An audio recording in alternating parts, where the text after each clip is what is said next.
Do you need to know how to connect to the internet while you're traveling in your RV? Well, so do I, but I have no clue, so we're going to ask him. At least we'll show you how we connect to the internet as we travel full-time in our RV.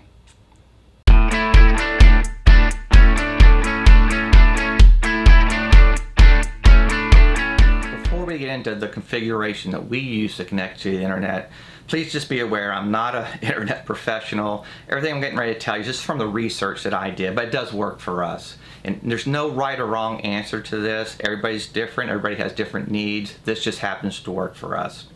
So let's get into some of your options you have to connect to the internet. First off, and definitely the cheapest, would be public Wi-Fi. This would be things like going to a coffee shop, maybe going to a fast food restaurant and using the public Wi-Fi, even a campground Wi-Fi. Now for me, I work full-time. I work all during the week and I need reliable internet. I can't be driving every morning to a restaurant or a coffee shop or even to the camp, trying to use campground Wi-Fi. It's just not reliable enough for me. So this we ruled out very quick. This was not an option. If you're only looking to maybe check emails once in a while or maybe do some social media stuff once in a while, this could be an option for you, but I work full-time again, so this was ruled out very quickly. Another option would be to use your phone as a hotspot. A lot of phones have a configuration setting that you can actually turn it into a hotspot. And the way this would work, you'd set your phone up somewhere inside your RV, set it up as a hotspot, and then your laptops, maybe your RV TVs can connect directly to your phone and use that to go through your phone to connect to the internet. Again, this is not something I wanted to do. I don't like the fact that my phone has to now sit there in one spot and I can't use it. If I had to leave for somewhere, to go somewhere for a half hour or so and take my phone with me, if I did that, everything inside my RV would get disconnected because I took the hotspot away from it. So that, again, was not an option for me. A third option would be to connect directly to a hotspot. Now here's a couple hotspots. This is my AT&T hotspot and this is my T-Mobile hotspot. This option is very simple.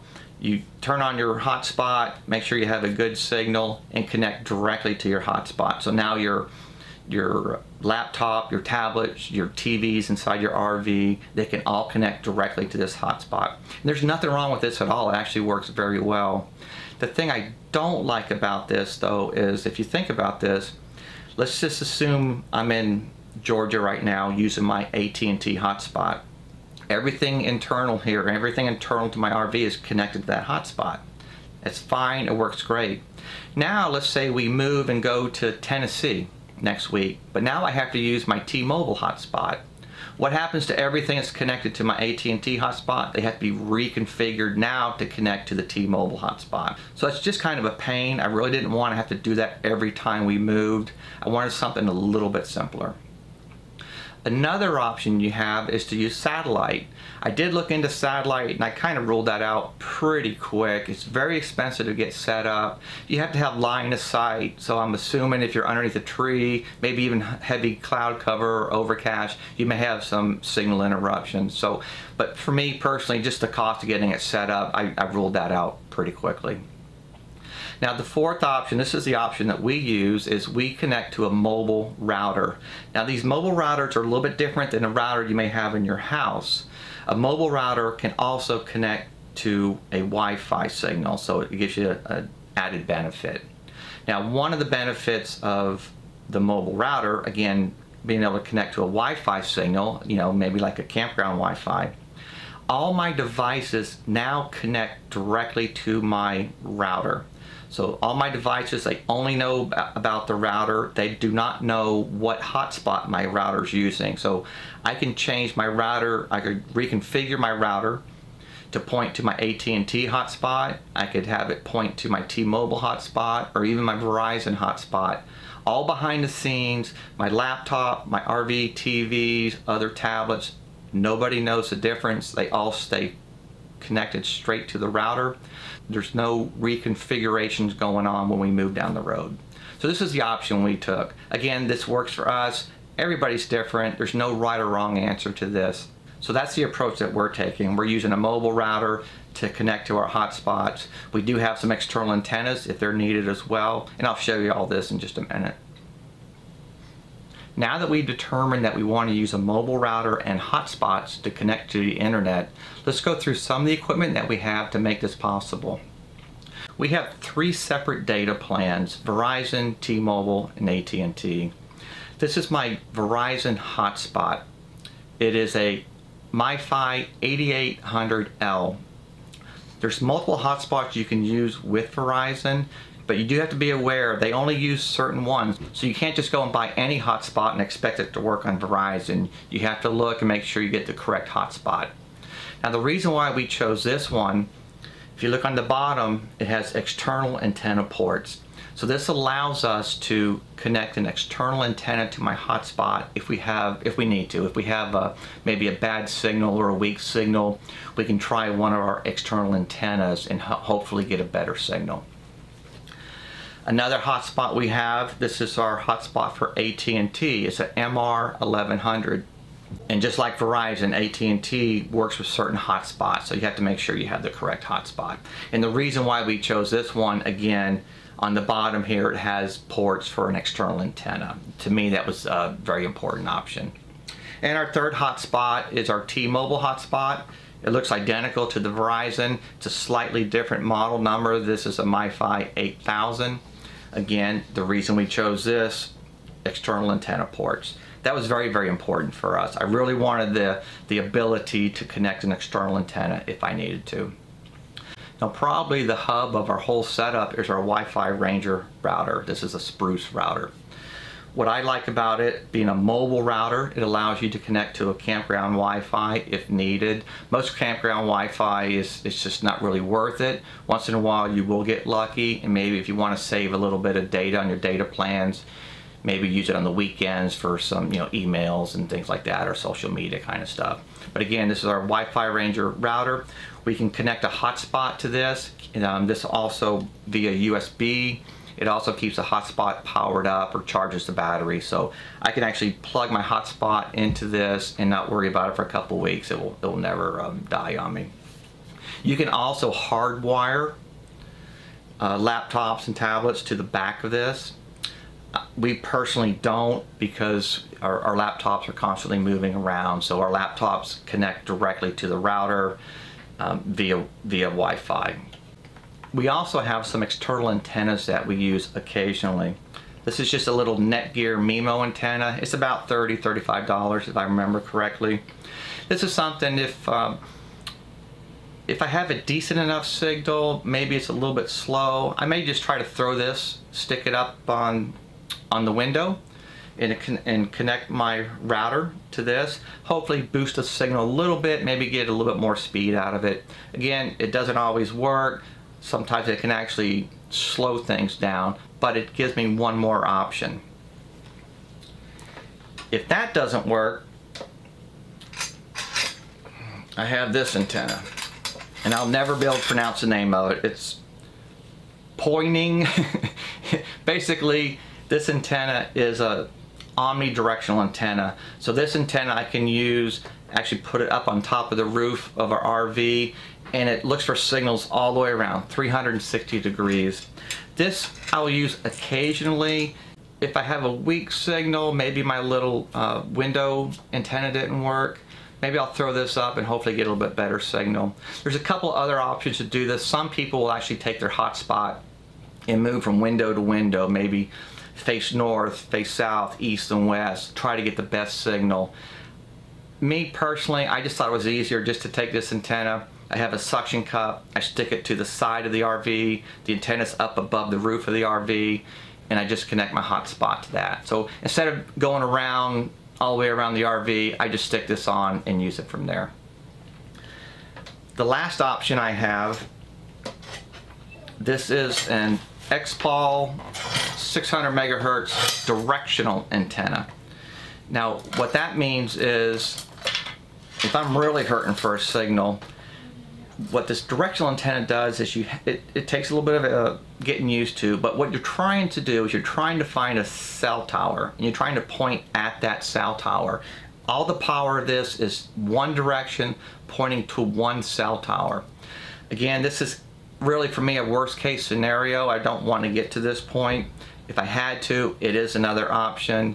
and hopefully it can make a weak signal a stronger enough signal that I can use it for work. So those are the options I have. We have 3 external antennas, we have 3 separate data plans, and we have a router. So now that we've gone through the gear that we use, if you're anything like me, I like to see pictures. It just helps me understand things a little bit better. So I put together this little diagram to hopefully show our configuration and explain it a little bit better.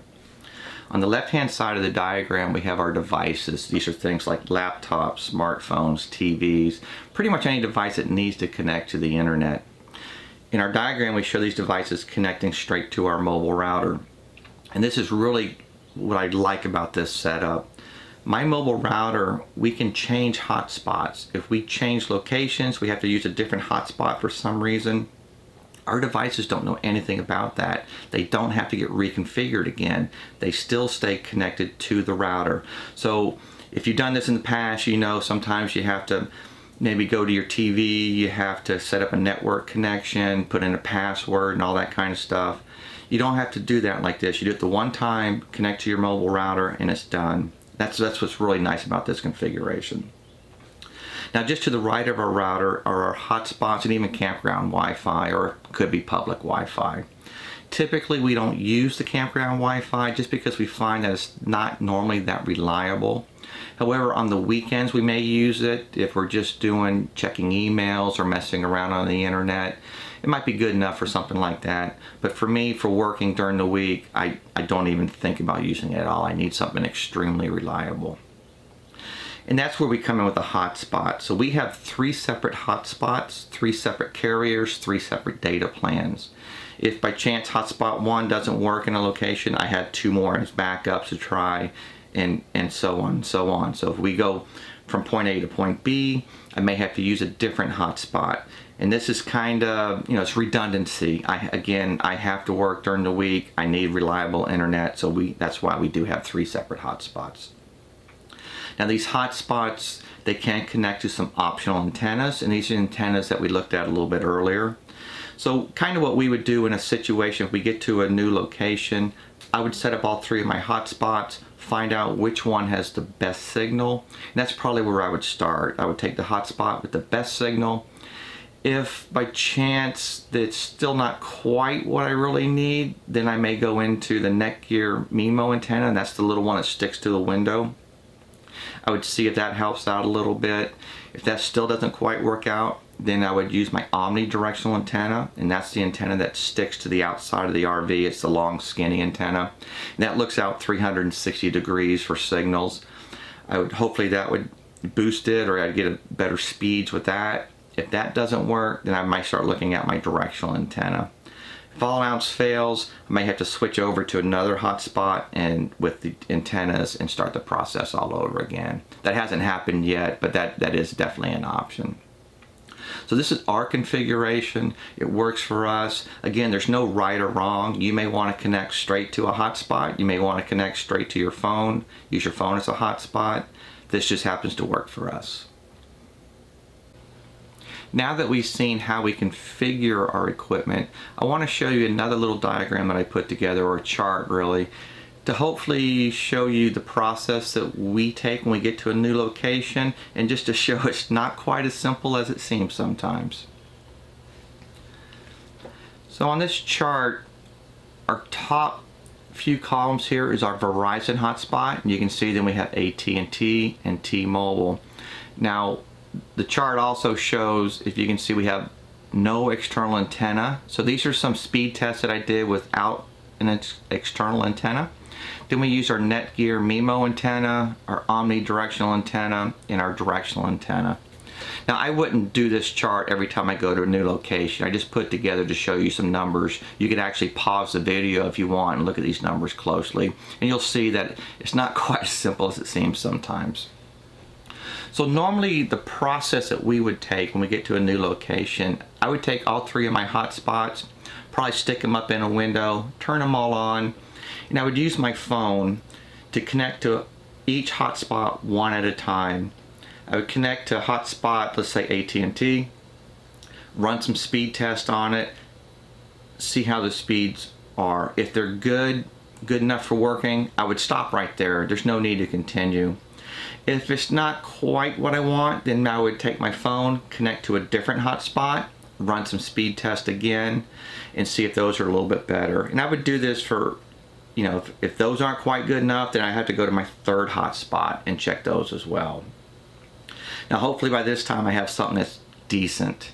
If not, what I would have to do is now maybe I would go to use my Netgear MIMO antenna. I would take the hotspot, one of my hotspots, probably the one that had the best signal of the three. I would connect my MIMO antenna to it and then run some speed test again. Hopefully by this time I have speeds fast enough for working. If that doesn't work, I would continue down the line. I would now probably use my omnidirectional antenna. This is the one, again, I have to go outside. I would stick it up on the roof. I use a suction cup on the side of the RV, and the antenna's up above the roof line. If that doesn't work, then I'd have to go to my directional antenna. And that's really a last resort. That takes a little bit of patience. You're really trying to point directly to a known cell tower, and sometimes that can be a little bit tricky and time consuming. So in this particular case, you can see here for the Verizon, this just happened to be the very first one that we picked. I have some great speeds. We ran 3 separate speed tests. These are our download speeds, and these are the kind of the important ones. These are our upload speeds, and this is just technical jargon. We have ping, which is really just how long it takes to for a packet to get to a server, and jitter is just differences, I think, in speeds between packets. The main thing you want to look at is your download speeds and your upload speeds. So again, in this particular case, very first one I did was Verizon. I ran 3 speed tests on it, and you can see it averages out for download of almost 37 megabits per second, and an upload of just over 5 megabits per second. Plenty fast enough for work. If this was a real scenario, I would stop right there. I don't need to go any further. If by chance these weren't some very good numbers, then I might go down to my AT&T hotspot, and I would run 3 more speed tests just to get an average. And you can see here in this particular case, AT&T in our location isn't quite as fast as the Verizon. So now what I would do is I go down to my third hotspot and run 3 more speed tests and get an average of those. As you can see, here's T-Mobile. The speeds are just not very good at all, so I would probably rule this one out right off the bat. So as you can see, with no external antenna, Verizon is definitely the clear winner. I'm not too worried about upload speeds. These are maybe if you're doing some Zoom meetings and you're uploading video and things like that, you know, maybe I would possibly switch over to AT&T, but for the most part, when you're on the internet, you're usually downloading stuff. So in my particular case, Verizon would work out here. And as you can see also, I ran all these speed tests again with all the different antennas, just to show you it's not, just because you have an antenna doesn't mean it's going to work. It doesn't mean it's the answer to all your problems. As you can see here, we'll just use Verizon. This is our Netgear MIMO antenna. Again, after this 3 speed tests, the average is about the same as with no antenna.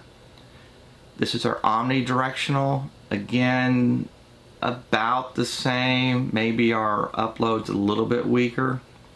And our directional antenna, you can see actually there's quite a bit of a difference with our upload speeds, but our download speeds dropped a little bit. Again, this would definitely work. It's definitely fast enough for what I do for work. AT&T, we did the same thing. We ran speed tests with no antenna, our Netgear MIMO, our omnidirectional, and our directional antenna. So you can see the speeds here. This is with no antenna. Decent speeds. Again, this is plenty fast enough for work. But look at this. This is our Netgear MIMO. Really made a big difference. So I could actually use AT&T with this Netgear antenna, and I'd be very happy with that. Our omnidirectional antenna, Definitely helped out. It's better than no antenna, but not quite as good as the Netgear MIMO antenna. Yeah, the Netgear MIMO is actually like a $30, $35 antenna. The omnidirectional was a lot more expensive than that. Doesn't mean it's going to be better in every situation. And in this particular case, I couldn't even get the signal with a directional antenna with AT&T. That's why these are all zeroed out. Now T-Mobile, again, this was probably the least best of the hotspots in this particular location. It might be the best in another location, but here I would probably just rule this one out right off the bat. So you can see no antenna. Upload speeds are just minimal. I couldn't even use that. Using the Netgear MIMO antenna, getting a little bit better. I have a little bit better upload speeds. However, my download speeds drop down a little bit. Using the omnidirectional antenna, about the same as the Netgear MIMO. Not a huge difference. But then when I get over to the directional antenna, now I'm to a point I could probably use this for work. So worst case scenario, if T-Mobile was the only hotspot that I had, I would have to go through all of these steps. I would try it with no antenna, again the Netgear MIMO, the omnidirectional, and then the directional antenna. Got it to a point where I could actually use it. So this is why I have 3 separate hotspots with 3 separate data plans and 3 separate antennas. And there's other things you can do too. There's boosters and things you can use, but I don't have one of those right now. Again, these are just some speed test results at this particular location. They're going to change everywhere you go. Some locations an antenna may help you, some it may hurt you. But again, this kind of gives you an overall picture of some of the things you can expect. There's a lot of variables out there and things change from day to day, actually minute to minute. So hopefully this gives you a little bit of an idea of the process that we go through, some of the speeds we can get, and some of the results of using an antenna or not using an antenna. Now I want to show you some of the configuration options and functionality you have with the Wi-Fi Ranger router. This is the main UI screen. Kind of gives you an overview and shows you basically what Wi-Fi networks are available, which ones it picked up. You can run a scan and it will rescan looking for any available Wi-Fi networks. You can see we have my Verizon hotspot showed up. Campground Wi-Fi is an available network. The Shack's Wi-Fi, I'm sure this is probably one of the RVs close by to us. And you can also notice, and this is very important to be aware of, is the campground Wi-Fi. It's an open network, and what that means is anybody can get on it. There's no password. So if you're doing banking, you're entering passwords or sensitive information, you probably don't want to use this. You want to make sure if you are going to use it, you go through a VPN or to encrypt your data. But it's very easy. We can just connect, click on one of these buttons to connect to one of these Wi-Fi networks, and we're all set. There's also an auto connect option, and what this does is if by chance you lose your connection, the router will try to auto connect or try to reconnect automatically, and it will go through a series of the hotspots or what you already have configured by priority, from greatest priority to least priority. Right now we're connected to my tethered hotspot, and what that is the router has a USB port on top of it. I wired that into the bottom of my hotspot. It keeps my battery charged up. I prefer to use the tethered approach when I can, and that's what you see right here. We're actually connected to my Cricket wireless. This is the main page. Enable safe surf. This is, again, you'd probably want to use this if you're using the campground Wi-Fi or any open public Wi-Fi. What this does, it will encrypt your data. We can go over to the Wi-Fi tab. This just kind of shows you some of the saved hotspot information, or basically saved network information. In my particular case, we have T-Mobile, Verizon, AT&T, and it saves the keys. So these are the keys that are used to log into the network. And down below this, the Wi-Fi tag section.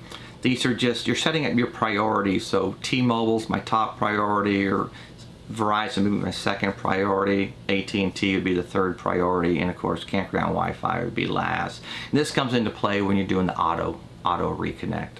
The setup tab, again, we're setting up some priority. You'll see 1 through 5. Again, this is just priorities. But there's a few settings on here that you really want to be aware of. In the first one, you can see the way I'm set up currently.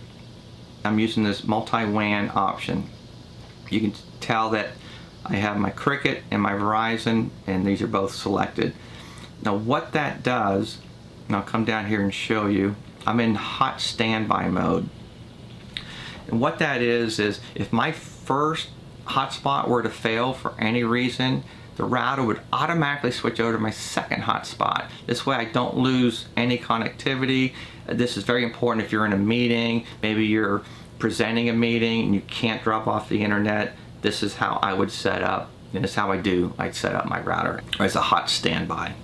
The second option is a load balancer, and basically what this does, it just splits up your data between your 2 different hotspots. Third option is dynamic. Now I'll have to say I've never tried this one. I can't say if this works very good or not, but basically it tries to use both hotspots in combination to speed up your internet speeds. A couple other things to be aware of. Again, this is safe surf. This is basically encrypts your data. Again, if you're on an open Wi-Fi network, you definitely want to use safe surf. Initial auto connect. Basically what this one is when you turn on your router, when it boots up, powers up, it's going to try to connect to the internet automatically. And down below that are profiles. Profiles are pretty nice too. Basically what they do is they allow you to set up your router with the configuration settings that you want and then save those as a profile. An example might be, I may have a profile that says I want to use failover, or I want to use a multi-WAN option as a hot standby. I want to connect to my tethered hotspot as the primary.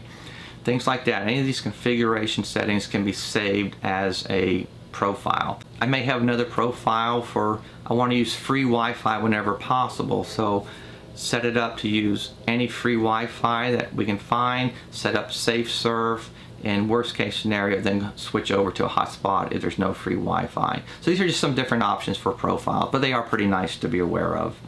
The usage tab is basically what it says. It shows you your usage. You have a history and also current time. I don't use this very often.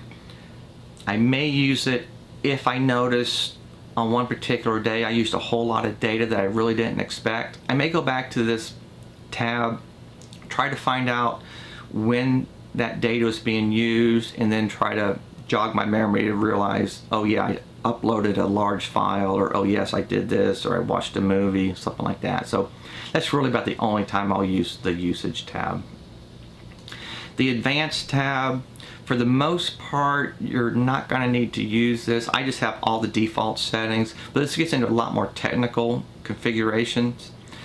Things like DNS servers. Do you want dynamic IP addresses or static IP addresses? Things like this. Again, for the most part, the default settings are fine. I've never had to change any of these. The status tab. Again, this is one I don't use very often, but every once in a while it's kind of nice to come over here. You can get your IP addresses. You can see what devices are actually using the router. In this particular case, if you look towards the bottom, you can see I have a Sense. It's a Fitbit watch. I have a Galaxy S8 phone, a couple Amazon devices, and my desktop, which is a laptop. So again, status, don't use it too often, but it's just nice to know. So that's kind of a high-level overview of the interface for the router. Once you get used to it, it's very easy to use. It does take a little bit of time. There's some new things in there you're probably not, I know I wasn't used to. So it did take a little bit of time to get used to, but after configuring it and setting it up, using it a few times, it's pretty easy. Thanks for watching. We hope you enjoyed our video today. If you haven't done so yet, please subscribe to our channel and hit the like button. Also, we'd love to hear from you. If you have any comments or suggestions, please do so below. And remember, always live life to the fullest.